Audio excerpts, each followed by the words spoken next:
من أنا من أنا من أنا لولاكم كيفما حبكم كيفما أهواكم من أنا من أنا من أنا لولاكم. Assalamualaikum warahmatullahi wabarakatuh. Bismillahirrahmanirrahim. Alhamdulillahirabbil alamin wa bihi nasta'in ala umuri dunya waddin. Wa sallallahu wa sallama ala sayyidina maulana Muhammadin khatamin nabiyyin wa ala alihi wa ashabihi wa man tabi'ahum bi ihsanin ila yaumiddin. Subhanaka la ilma lana illa ma 'allamtana innaka antal alimul hakim. Rabbi shrah li sadri wa yassir li amri wahlul 'uqdatam min lisani yafqahu qawli. Amma ba'du. Hadratul muhtaram mudir hadzal ma'had Abuya Habib Hasan bin Mustafa bin Saleh Al-Haddad hafizahullah ta'ala wa mata'ana Allah bi kulli hayatihi syarifah. Wal mukarram wal muhtaram jami'ul habaib wal asatidzah, wabil khusus Fadilatul Habib Faisal bin Harun al-Mutahhar hafizahullah ta'ala wa ra'ahu min kulli makruh. وكذلك فضيلة الأستاذ الحبيب عبد الرحمن بن علي المطهر وجميع الحبائب والأساتذة الذين نستطيع أن نذكر أسماءهم واحدا مثل واحد, yang tentunya kita doakan mudah-mudahan semua guru-guru kita dipanjangkan umurnya oleh Allah Subhanahu wa taala, dimudahkan segala urusannya, dikabulkan hajatnya. Hadirin ikhwani rahimakumullah, berdirinya Al-Bagir di sini hanya imtithalan lil amal. Sebenarnya mungkin masih banyak kawan-kawan dari asatidzah yang mungkin jauh lebih banyak pengalamannya dalam bidang organisasi dan tentunya lebih baik lagi dalam memaparkan bagaimana pentingnya kita berorganisasi. Namun tentunya untuk memenuhi permintaan daripada kawan-kawan kita alumni, insyaallah mungkin sedikit kita bisa saling berbagi. Dan tentunya berdirinya di sini kami bukan untuk mengajar atau menyampaikan materi, tapi sebagai sharing saja ya, saling bertukar pikiran dan tentunya masukan untuk satu sama lainnya. Mudah-mudahan kita termasuk yang di dalam firman Allah Subhanahu wa taala dikatakan wa ta'awanu 'alal birri wat taqwa, ya, saling tolong menolong dalam kebaikan dan ketakwaan. Sebagaimana dikatakan bahwasanya ayat ini termasuk di antara landasan pentingnya organisasi. Karena di dalam organisasi akan timbul nantinya tolong menolong, saling menguatkan satu sama lain. Sebagaimana yang tadi disampaikan oleh guru kita, oleh Abu Habib Hasan bin Mustafa Al-Haddad, beliau mengatakan bahwasanya perlunya ada organisasi, adanya pertemuan, perkumpulan dengan sesama alumni, agar satu sama lain dengan alumninya saling menguatkan, saling tolong menolong. Tentu kita merasa ada di dalam diri kita pasti ada kekurangan, ya, pasti kita dapatkan di dalam diri kita kekurangan. Namun ketika kita berada di dalam satu naungan, dalam satu wadah yang punya visi dan misi yang sama, punya tujuan yang sama, semua yang ada di dalam wadah tersebut pasti punya nilai plus, ada punya kelebihan. Maka dengan adanya kawan-kawan kita yang mungkin dalam diri kita kurang dalam satu bagian, dan sisi yang lain akan disempurnakan oleh kawan-kawan kita yang lain. Itu makanya penting kita termasuk untuk mengikut dalam organisasi. Sebagaimana dikatakan bahwasanya definisi organisasi itu sendiri adalah sebagai kumpulan daripada dua orang atau lebih dalam satu wadah yang memiliki tujuan yang sama. Kemudian di antara ciri-ciri organisasi, bisa dikatakan organisasi itu kalau punya tujuan dan sasaran. Sebagaimana tadi juga sudah disampaikan oleh ketuanya bahwasanya kita punya visi dan misi, dan insya Allah mudah-mudahan visi dan misi ini terus dikembangkan sehingga kedepannya Sebagaimana kemarin ada beberapa alumni yang bersilaturahmi tanya, pertanyaan yang paling sering muncul dari kawan-kawan alumni adalah mau dibawa kemana? Alumni ini mau kemana tujuannya? Maka penting yang namanya visi dan misi. Sehingga dalam target sekian tahun berjalannya kegiatan atau perkumpulan alumni ini ada yang dicapai, ada targetnya. Dan tentunya itu yang lebih mengenal dan mengetahui apa yang menjadi visi dan misi di antara kalian adalah sesama alumninya. Kemudian yang kedua, di antara ciri-ciri organisasi itu dia punya aturan dan tata tertib. Maka penting di dalam organisasi ada yang istilahnya ADART, anggaran dasar dan anggaran rumah tangga. Sehingga di situ diatur bagaimana aturan di dalam organisasi, bagaimana aturan yang berlaku atau yang berjalan sehingga organisasi ini bisa terus hidup, tidak vakum. La yamutu wala yahya. Jangan sampai la yamutu wala yahya, tidak bermutu ngabisin biaya. Berusaha supaya organisasi ini bisa berjalan dengan baik, maka harus ada yang namanya aturan. Kemudian yang ketiga, dalam organisasi harus ada kerjasama. Sebagaimana tadi di mukadimah kami katakan bahwasanya perlunya konsep ta'awun, kerjasama antara satu sama yang lain. Kemudian apa manfaatnya? Untuk apa sih ikut organisasi? Ikut organisasi ini penting. Jangan dikira organisasi itu hanya kumpul-kumpul, ketemu, ngobrol, lalu tidak ada bekas atau pengaruh sama sekali. Besar manfaatnya. Di antaranya dikatakan yang pertama, ketika kita ikut organisasi, ini akan meningkatkan kemampuan kita dalam berkomunikasi. Artinya, yang mungkin tadinya jarang bicara, malu untuk berbicara di hadapan orang banyak. Ketika kita sudah terasah, terdidik dalam organisasi, sudah terbiasa untuk bicara di halayak ramai, di depan orang banyak. Ketika ada kesempatan atau ada waktunya dia harus berbicara di depan orang banyak, cara bicaranya lebih rapi, cara menyampaikannya lebih rapi. Nah, ini semuanya dilatih dan dibiasakan di dalam organisasi. Apalagi di pondok kita ini kan sudah ada orsahasnya, ada kegiatan juga organisasi yang membina para santri aktif. Ya, maka dari orsahas inilah insya Allah menjadi cikal bakal nanti ke depannya menjadi pengurus-pengurus dalam anggota Hay'ah Ar-Ridha. Berikutnya, manfaat yang kedua, dapat mencapai tujuan.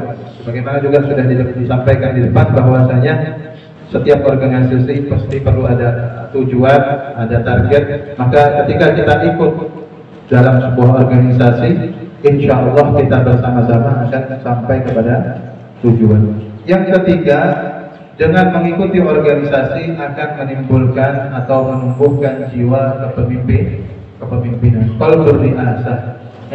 Masing-masing daripada anggotanya pasti akan timbul di dalam hatinya jiwa kepemimpinan. Berusaha untuk menjadi anggota yang terbaik. Makanya kami ingat dulu di pondok, Ustaz Ismail Ayyub itu mengatakan yang namanya ketua, yang namanya pemimpin itu tidak akan muncul atau tidak akan dipilih kecuali mereka-mereka yang ketika mereka menjadi anggota adalah anggota yang baik. Siapapun dia. Jadi ketua kamar pasti yang dipilih adalah anggota kamar yang terbaik. Jadi ketua kelas pasti anggota kelas yang terbaik. Jadi ketua daripada santri aktif ikatan santrinya pasti dianggap santri yang terbaik. Begitu juga dalam ikatan alumni, siapapun. Maka berusahalah kita berlomba-lomba untuk menjadi yang terbaik. Bukan terbaik dalam artian saya mau khidmah yang baik biar saya dipilih, bukan begitu maksudnya. Artinya kita berusaha berkhidmah dengan maksimal dengan pondok kita. Sebagaimana yang tadi beliau katakan, antum yang sudah di luar, sudah berdakwah atau sudah bekerja masing-masing, tentu sudah banyak kesibukan di luar. Namun jangan lupakan pondoknya. Khidmah dengan pondoknya tetap berjalan. Walaupun kita di luar berdakwah, niatkan di dalam hati saya berkhidmah untuk pondok, membantu tugas dakwah. Maka sisihkan juga sesekali waktu silaturahmi ke pondoknya, khidmah dengan tenaganya, khidmah dengan hartanya dan sebagainya. Kemudian juga di antara manfaat daripada organisasi tersebut dapat memecahkan masalah yang ada. Artinya orang yang sudah terbiasa dalam organisasi, ketika dia dihadapkan dengan suatu masalah, insya Allah dia bisa memecahkan masalah dengan arif dan bijak.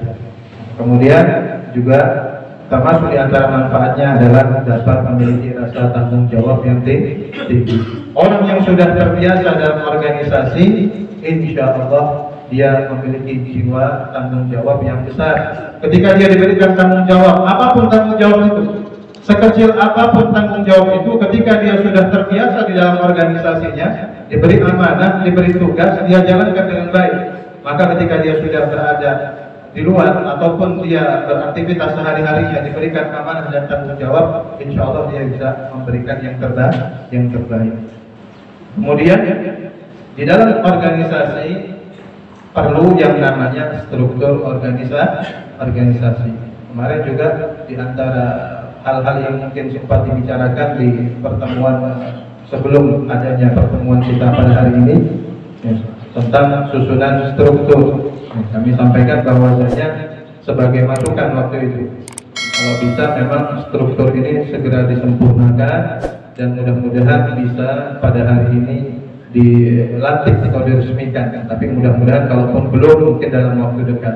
Kenapa kita katakan penting? Karena dengan adanya struktur, masing-masing yang duduk di dalam struktur organisasi itu akan merasa mengemban tugas dan tanggung jawab. Karena kalau tidak ada strukturnya, tidak ada amanah yang dibebankan ke orang per orang, nanti masing-masing ini bukan tugas saya, ini bukan tanggung jawab saya. Sehingga merasa ada yang lain atau ada bulan. Kan sering terjadi seperti itu. Ketika kita mengadakan acara atau dalam satu keadaan, karena kita merasa udah ada bulan, Anda datang terlambat tidak apa-apalah, paling udah ada bulan. Anda tidak hadir tidak apa-apa karena sudah ada bulan. Karena tidak ada tugas dan beban yang diberikan kepada masing-masing. Maka penting yang namanya struktur organisasi. Kemudian yang kedua, fungsi daripada struktur itu menjelaskan kedudukan setiap anggota. Ada raisnya, ada ketuanya, di atas ketuanya ada penasehatnya, di atas penasehatnya ada pelindungnya, yang melindungi di bawahnya ada penasehat, lalu baru ada ketuanya. Di bawah ketuanya nanti baru ada bawahannya, baik itu sekretaris, bendahara, wakil dan sebagainya, dan seksi-seksi yang harus disiapkan untuk mencapai tujuan yang kita inginkan. Dan juga ya, sebagaimana tadi dikatakan bahwasanya setiap anggota ketika dia sudah diberikan beban dan diberikan tugas, ya, tentu dia harus bertanggung jawab dengan apa yang diberikan kepadanya. Yang ketiga, fungsi daripada struktur itu juga untuk mempermudah pembagian tugas. Ya. Ini juga sebenarnya sudah sering ya, di pondok kita dulu mungkin dapat tugas seksi ini, kemudian yang seksi apa, jadi masing-masing sudah ada tugasnya masing-masing. Kemudian di dalam organisasi, dalam pandangan Islam ini ada beberapa prinsip yang harus kita betul-betul pahami. Yang pertama, prinsip ubudiyah. Ya. Di satu sisi memang organisasi ini zahirnya nampaknya hanya sekumpulan orang yang bersama-sama untuk mencapai tujuan yang sama. Tapi di sisi lain, ketika semua anggota organisasi itu menjalankan tugasnya dengan baik, dengan maksimal, dan diniatkan untuk khidmah, diniatkan karena Allah Subhanahu wa Ta'ala, insya Allah khidmahnya antum di dalam organisasi itu dinilai ibadah oleh Allah Subhanahu wa Ta'ala. Maka penting kita ikut organisasi. Yang kedua, prinsip ta'awun. Jadi yang perlu diingat ini, yang pertama prinsip ubudiyah, yang kedua prinsip ta'awun, adanya kerjasama satu sama lain. Ketika seseorang dalam organisasi, dia akan terdidik, terbiasa untuk punya sikap ta'awun. Yang ketiga, prinsip mas'uliyah, yang punya tanggung jawab sebagaimana sudah kita sampaikan di atas. Dan yang keempat, prinsip itqan, teliti ya, dalam mengerjakan suatu pekerjaan, ulat, tekun, tidak sedikit kerja lalu ditinggalkan padahal belum selesai. Orang yang sudah terbiasa di dalam organisasi, insya Allah menjadi orang yang kalau dia diberikan amanah, diberikan pekerjaan, dia akan kerja dengan tekun. kan teliti dan tidak gampang-gampangnya dia meninggalkan tugasnya. Kemudian terakhir sebagai penutup, di dalam organisasi tentunya ada beberapa hal yang harus dimiliki oleh setiap anggota. Yang pertama ikhlas. Sehingga apapun yang kita kerjakan, apapun yang kita lakukan di dalam organisasi itu, insya Allah bernilai ibadah. Yang kedua, adanya kebersamaan. Kebersamaan antara satu sama lain. Tidak saling menyalahkan, tidak gampang menjatuhkan. Jadi ketika seseorang sudah masuk dalam organisasi, dia harus punya jiwa kebersamaan. Susah sama susah, senang sama senang. Kemudian yang ketiga, di dalam organisasi setiap anggota harus punya sikap atau siap berkorban. Korban waktu, korban tenaga, korban harta. Jadi jangan masuk organisasi kalau tidak siap berkorban. Kalau sudah masuk organisasi, dia harus siap korban. Seperti antum sekarang hadir dalam tempat ini. Tentu di antara antum ada yang pagi ini biasanya ada yang kerja cari nafkah, ada yang mungkin dia dakwah dan sebagainya. Dia sisihkan waktunya pada hari ini untuk hadir. Ini sudah membuktikan kalau antum ini insya Allah termasuk orang-orang yang siap dalam organisasi. Kenapa? Sudah rela berkorban. Jadi mudah-mudahan dengan yang disebutkan tadi dari hal-hal baik itu ciri-cirinya organisasi, manfaatnya organisasi, dan juga di antara hal-hal yang harus dimiliki oleh setiap anggota organisasi, kita berusaha untuk menjadi organisasi yang baik. Dan tentunya sebagaimana tadi juga dikatakan oleh beliau, berusahalah untuk membanggakan dan membesarkan rumah kita sendiri. Kadang-kadang ada orang, dia karena merasa ada rumah lain yang lebih besar, dia membangga-banggakan rumah tersebut dan ingin masuk ke rumah tersebut. Padahal dia punya rumah sendiri, dan rumah itu harusnya yang dia besarkan. Inilah rumah kita. Disinilah antum dibesarkan, disinilah antum dididik. Mungkin di antara kita ada yang masuk pondok belum kenal huruf hijaiyah sama sekali, dididik mulai dari nol, sehingga sampai keluar sudah bisa baca Al-Quran, bisa memberi manfaat kepada masyarakat. Maka sebagai balas jasanya antum, wafaknya antum kepada mu'had, kepada pondok yang sudah membesarkan antum, berikanlah yang terbaik. Apapun yang diperlukan oleh pondok, antum punya harta, berkorban dengan harta. Antum punya tenaga, berkorban dengan tenaga. Yang punya pikiran, ide, atau bahkan mungkin di antara kita tidak punya harta, tidak punya juga ide, kita tentu di luar tentu punya kenalan. Ada kenalan orang-orang yang insya Allah cinta dengan ulama, cinta dengan pondok. Mungkin kita bisa dekat dengan mereka dalam artian mengajak mereka untuk mendapatkan kesempatan menabung akhirat, menanam sahamnya untuk dia dapatkan balasannya nanti di akhirat. Nah, mungkin ini hal yang bisa kami sampaikan berkaitan dengan pentingnya organisasi. Mudah-mudahan dengan ini kedepannya tidak lagi ada berita organisasinya vakum, hidup mati, tapi mudah-mudahan hidup seterusnya sampai hari kiamat. Mudah-mudahan organisasi ini dapat mendidik kita semua menjadi alumni-alumni yang tangguh, yang siap berdakwah, yang siap berjuang dengan apapun yang kita miliki, berjuang untuk membanggakan Rasulullah SAW, membuat beliau bahagia, dan tentunya membuat guru-guru kita bangga. Dan mudah-mudahan apapun yang kita korbankan untuk organisasi kita, semuanya dibalas oleh Allah Subhanahu wa Ta'ala. Adam ini walaupun minkum, mudah-mudahan yang sedikit ini bermanfaat, dan mohon maaf atas segala kekurangan. Hadirin Allah wa iyyakum. Assalamualaikum warahmatullahi wabarakatuh. Waalaikumsalam warahmatullahi wabarakatuh.